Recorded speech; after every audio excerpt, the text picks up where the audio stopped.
রিমান্ডে নিয়ে ভালোভাবে রিমান্ডে নিয়ে জিজ্ঞাসাবাদ করে বাংলাদেশ বিরোধী ষড়যন্ত্রের তথ্যগুলো তার কাছ থেকে আপনারা উদ্ধার করুন।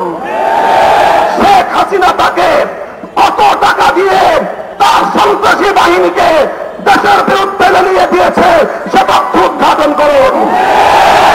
ভারতকে আমরা স্পষ্ট বার্তা দিতে চাই, বাংলাদেশ নীতি পরিবর্তন করো, তোমরা বাংলাদেশ নীতি পরিবর্তন করো। বাংলার 20 কোটি মানুষ তোমাদের বিরুদ্ধে রাজপথে নামবে। বাংলাদেশ থেকে ভারতের কূটনৈতিক সম্পর্ক ছিন্ন করার জন্য দেশের মানুষ ভাবতে হবে। চিন্ময় কৃষ্ণ দাস, ভারত এবং আওয়ামী লীগের যৌথ প্রযোজনায় ইসকন তৈরি করা হয়েছে। এই ইসকনকে নিষিদ্ধ করার মধ্য দিয়ে আওয়ামী লীগ এবং ভারতকে স্পষ্ট বার্তা দিতে হবে, বাংলাদেশ তোমাদের ষড়যন্ত্রের কাছে মাথা নত করবে না। আমরা রক্ত দেব, আমরা জীবন দেব, আমরা লড়াই করব, বাংলাদেশের গৌরব রক্ষা করব, রক্ষা করব। আলিফ হত্যাকাণ্ডের বিচার বাংলাদেশে হবে।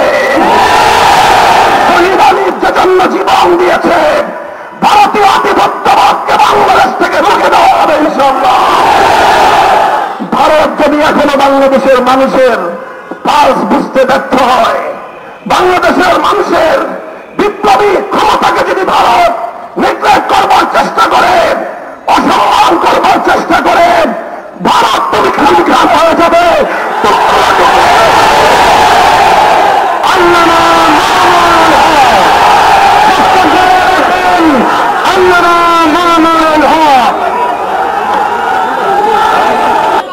বাংলাদেশের মাটিতে হিন্দুত্ববাদের নৃশংস আক্রমণে শাহাদাত বরণকারী চট্টগ্রামের সহকারী পাবলিক প্রসিকিউটর তরুণ আইনজীবী শহীদ সাইফুল ইসলাম আলিফের শাহাদাতের প্রতি শ্রদ্ধা জ্ঞাপন করে তার রূহের মাগফিরাত কামনা করছি এবং তার ছোট্ট কচি শিশু সহ তার শোক সন্তপ্ত পরিবার পরিজনের প্রতি আন্তরিক সমবেদনা জ্ঞাপন করছি। সংগ্রামী তৌহিদি জনতা, আজ এই বিক্ষোভ সমাবেশের মাধ্যমে আমরা আমাদের হৃদয়ের ব্যথাটুকু জাতির সামনে, মানুষের বিবেকের সামনে উপস্থাপন করার জন্য এখানে সমবেত হয়েছি। আমরা স্পষ্ট ভাষায় বলতে চাই, এটা আমাদের বুঝতে কোনো কষ্ট হচ্ছে না যে আজকে সুপরিকল্পিতভাবে একটি সাম্প্রদায়িক উস্কানির মাধ্যমে বাংলাদেশে সাম্প্রদায়িক দাঙ্গা বাঁধানোর পরিকল্পিত পায়তারা চালানো হচ্ছে। শহীদ সাইফুল ইসলাম আলিফের হত্যাকাণ্ডের ঘটনা নির্মম, শুধু বর্বর নয় বরং ঘৃণ্য এক হত্যাকাণ্ড। প্রকাশ্য দিবালোকে আদালত চত্বরে একটি সন্ত্রাসী সংগঠনের সশস্ত্র সন্ত্রাসীরা একজন তরুণ আইনজীবী সরকারি কর্মকর্তাকে টেনে হিচড়ে নিয়ে হত্যা করবে, এইরকম বর্বরতার দৃশ্য দেখার জন্য বাংলাদেশ প্রস্তুত নয়।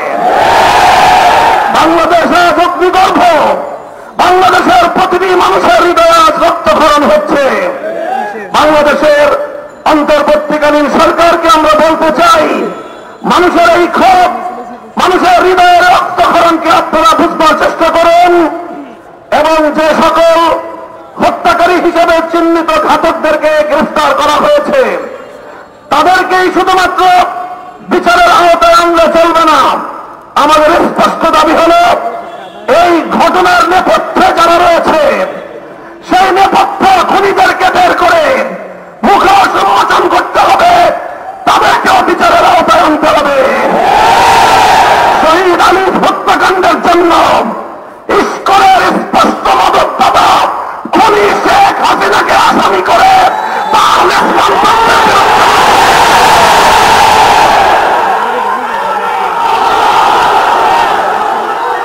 আমরা স্পষ্ট ভাষায় বলতে চাই, বিগত 15 বছর আমরা দেখেছি বাংলাদেশের অভ্যন্তরীণ প্রতিটি বিষয়ে কিভাবে শুধু সৌজন্যমূলক নয় বরং কূটনৈতিক শিষ্টাচার বর্জিত বাংলাদেশের অভ্যন্তরীণ ইস্যুতে চরমগ্ন হস্তক্ষেপ করে বাংলাদেশের জনগণকে আহত ক্ষতবিক্ষত করে তুলেছে ভারত।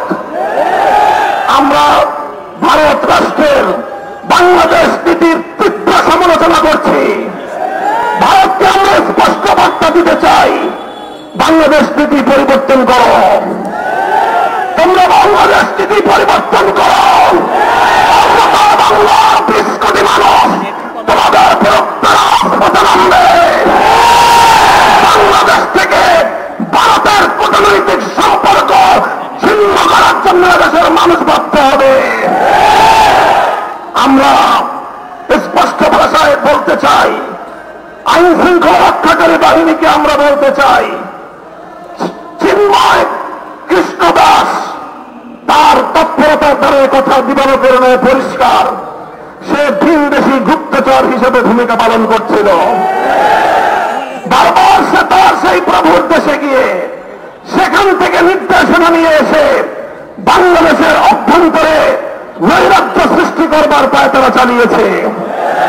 দিনের পর দিন, মাসের পর মাস প্রশ্রয় আশ্রয় থেকে ভারত এবং আওয়ামী লীগের যৌথ প্রযোজনায় ইসকন তৈরি করা হয়েছে। এই ইসকনকে নিষিদ্ধ করার মধ্য দিয়ে আওয়ামী লীগ এবং ভারতকে স্পষ্ট বার্তা দিতে হবে, বাংলাদেশ তোমাদের ষড়যন্ত্রের কাছে মাথা নত করবে না। আমরা রক্ত দেব, আমরা জীবন দেব, আমরা লড়াই করব, বাংলাদেশের গৌরব রক্ষা করব, রক্ষা করব।